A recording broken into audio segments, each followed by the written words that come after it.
అందరికీ నమస్కారం అండి. ఈరోజు మనం మానసిక సంఘర్షణ అనే టాపిక్ గురించి మాట్లాడుకుందాం. మానసిక సంఘర్షణకు సరైన మందు ఎక్కడా దొరకదు. పాజిటివ్ థింకింగ్, మనసును సర్ది చెప్పుకోవడం, సమయం పాటించడం, సహనంగా ఉండడం ఇదొక్కటే మార్గం.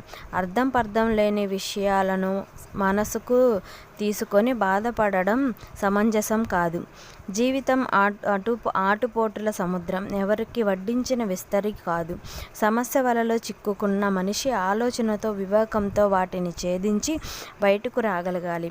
అదే ఉత్తముడి లక్షణం. కానీ నేటి యువత చీటికి మాటికి ప్రతి చిన్న సమస్యను భూతద్దంలో చూసుకొని భయపడి కంగారు పడుతూ మానసిక వేదనలకు గురవుతున్నారు.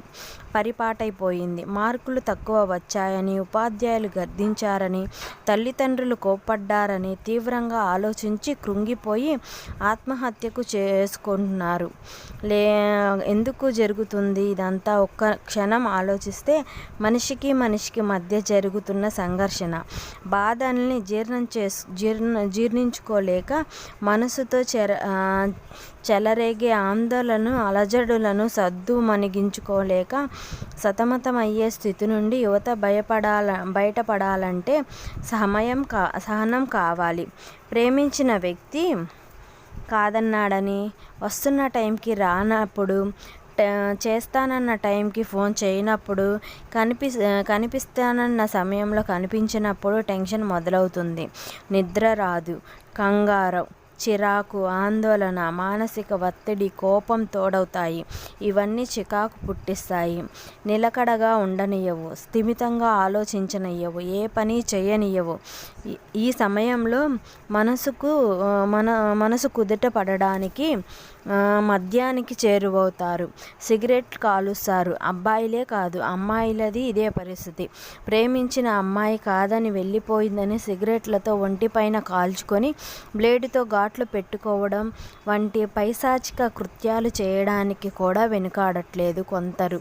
ఆత్మహత్యకు కూడా పాల్పడుతున్నాడు. ఎందుకు మరణించాలి అనే ప్రశ్న వేసుకుంటే సమాధానం దొరుకుతుంది. బాధ ఒంటరితనాన్ని కోరుకుంటుంది. కానీ ఇది ఆరోగ్యానికి మంచిది కాదు. బాధని మరొకరితో పంచుకోవాలి, చెప్పుకోవాలి. వారి సలహాలు మీకు మందులాగా పనిచేయవచ్చు. ఊరట కలిగించినప్పుడు ధైర్యాన్ని ఇవ్వవచ్చు. పోనీ టీవీ చూడండి, ఇష్టమైన సినిమా, సీరియల్ చూడండి, సాంగ్స్ చూడండి. కొంత రిలాక్స్ అవుతారు. రిలీఫ్ దొరుకుతుంది. ఇలాంటి అబ్బాయిలు, అమ్మాయిలు పట్టణాలలో కోకొల్లలున్నారని అంటున్నారు మానసిక వైద్యులు. వీరి కోసం కౌన్సిలింగ్ సెంటర్లు ఏర్పాటు చేశామంటున్నారు. అనవసర ఆందోళనలు, చిన్న సమస్యకి టెన్షన్ కుర్రాళ్లను కృంగదీస్తుంది అంటున్నారు వైద్యులు. యవ్వనంగా మనసుకు సంబంధించి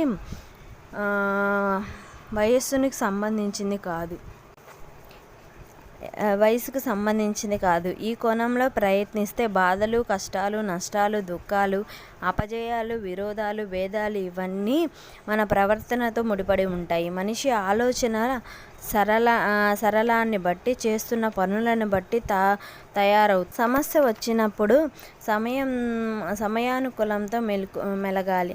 పెద్దల అనుభవాలు, సలహాలు మీకు మంచి మార్గాలను పెంచుతాయి. అంతేకాని ఎవరికీ చెప్పకుండా మీలో మీరు కుమిలిపోతూ ఇది మనసును దహించి వేస్తుంది, హృదయాన్ని గాయపరుస్తుంది. మానసిక ఒత్తిడి పెరుగుతుందని వైద్యులు చెప్తున్నారు.